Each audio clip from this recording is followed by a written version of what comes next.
Well, it's a beautiful Tuesday afternoon. I'm working on the shady side of the house and clearing some grass out of a bed we just harvested some fresh turnips and turnip roots out of. Charlene's put those away. It was our last turnip harvest for the year on the shady side of the house, and I've got a zucchini plant that has volunteered to come up here, but I'm trying to clear out some of the grass around it, and I just want to do another tirade against grass lawns. And let me turn this around, just show you what you're looking at here. This is the grass that is growing up in there, and it compacts the soil so tight. I mean, we've got clay soil in here, which makes it doubly bad. But look at this. There's no way anything can grow in this. It can't fight through. And that's what the grasses do. Weeds, on the other hand, like dandelions and other good weeds, actually break up and provide nutrients in the soil. So what I'm having to do is dig up under the roots, and it's fortunate that my pigs eat this again, because the only redeeming quality is that this soil, this clay soil, will be broken up and it'll be amended with some pig poo and things like that in their run, so it'll actually become good soil. And so I'm actually turning over my soil from my front yard to my backyard and back.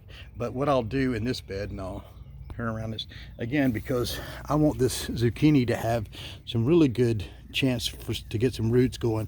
I'll bring in some more of these wood chips, and they'll provide a much more fractable soil. And that's the thing that you want, is you want the soil to be fractable. And what fractable means is that the water molecules they have something to get around, and they stay in the soil.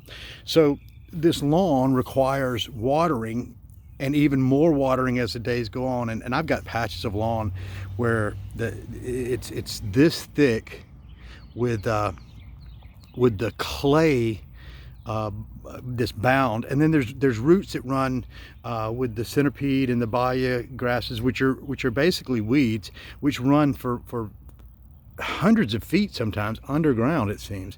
I mean, I pulled up some long runners through here.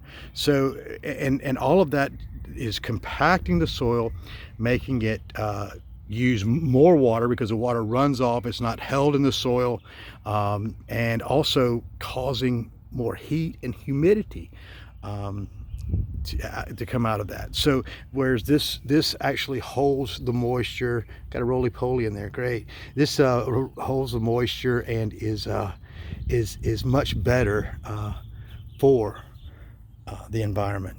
So that is my Tuesday tirade against lawns. Now I will add to, again, the understanding that not only is it bad for the environment to grow the lawn, it's bad for the environment to use the things you do to keep your lawn healthy, like the unnatural fertilizers, the herbicides that you use. And this is one of the things that, even with the compost, and this is why I like getting the wood chips. You have to be careful with wood chips, with wood in your permaculture. The one wood you want to avoid are the Bradford pear trees. They're actually a poisonous tree, and I know there are others, but that's a really big one. But the threat, or the reality of what they call killer compost, where someone uses herbicides on their field. Their cattle or horses eat the herbicide, eat the grass with the herbicide on it.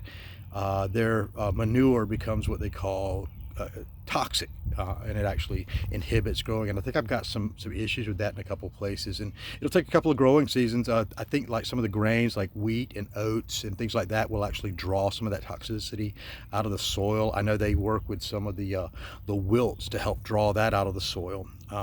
But anyway, so I'm taking a bigger, I would rather take the chance on a little bit of Bradford pear getting in here, which is highly likely. That's, people get rid of them all the time because they break. Anyway, it's one of those times when men thought they were smarter than nature and created something that's far worse than what nature had. And then So this will make the soil more fractable and loose. You can see, oh, let me turn it around. There you go. And you can see how the soil is a lot more fractable, loose. And I'll add some more of this material in there, and really give it a good base, and see how it goes. And this is what is all over the yard, you know, that I'm fighting with, and I don't mind, again, because it's good exercise for me, and the pigs kind of enjoy the grass right now. But once this is all done, there'll be no more of this. I'll have to find some other way to get my exercise, I guess. Anyway, I hope you enjoyed this episode. Remember, subscribe. I want to go hit 400 subscribers as soon as I can, so I can move everything over to the Odyssey channels, the Odyssey platform. You'll like it. I can actually start earning from your views over there much quicker, and in a much better currency than with YouTube. So help me out there. Namaste.